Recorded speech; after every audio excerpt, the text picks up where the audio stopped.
First Citizen is on the cusp of buying what's left of SVB. So that was kind of buried in the Final Four news this weekend. You talk, by the way, Final Four, talk about big banks falling. If you want to think of the March Madness as a bunch of banks, the big banks didn't make it to Final Four, and it was a bunch of small banks that did. So March Madness felt like the banking industry if you just took your grid and put a bunch of bank names on it and look at bracket busting. But anyway, First Citizen is in Raleigh, traded on the NASDAQ, and they've traded very well, a solid bank. I think they're part of the Russell index. As a matter of fact, I'm pretty sure that's correct.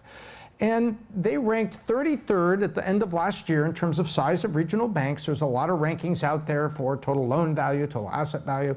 And this was a multivariate, so multi-point analysis, and they were 33rd. And now I look at it and I'm like, how many banks have fallen? Like 4 of them? So now they're probably 29 just by default because of everybody else in front of them that's fallen down. And picking up some of the assets of SVB, I think they're probably going to jump. So they're probably, what would you think? Probably 27, 25. So the transaction, I think, is going to make First Citizen like a top 25 bank, maybe higher, depending on where it goes. But we talked about this last week, and I want to bring it up again because I got a couple direct messages about a banking strategy to have a backup. And I'm going to nickname this B.O.S.S, B-O-S-S, a bank option secondary strategy. And what I talked about last week, and I'm going to repeat it, was this, and maybe I went too fast because I was a little too caffeinated, and I feel kind of caffeinated this morning, as a matter of fact, was this, is have a backup bank, and then 2 checking accounts at 2 different banks. And maybe one of them is a large regional, or maybe even one of the big 4.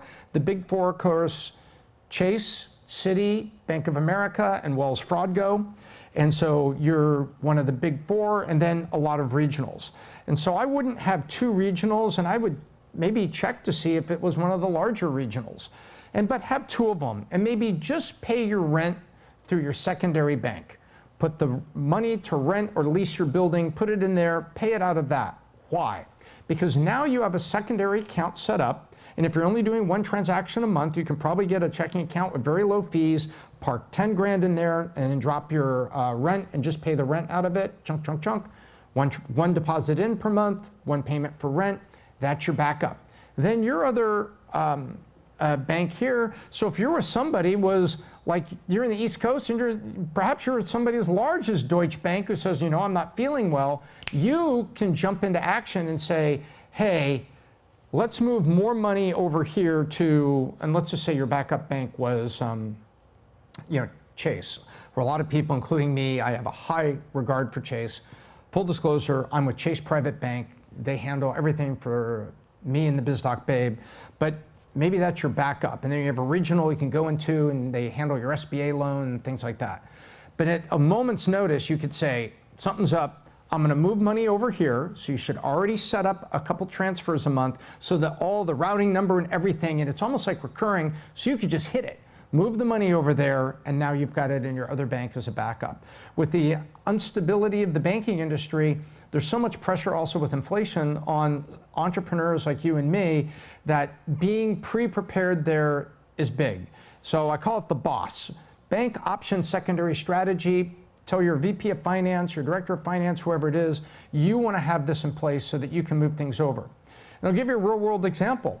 What if you've been sweeping, say, 40 grand twice a month to Paychecks or to ADP to pay your people, and you hear something going on, you can make a fast transfer or have backup savings so that you can just transfer it from the other bank. As a matter of fact, it's not a bad idea to actually have your critical payroll transfers set up with both your primary and your backup checking account.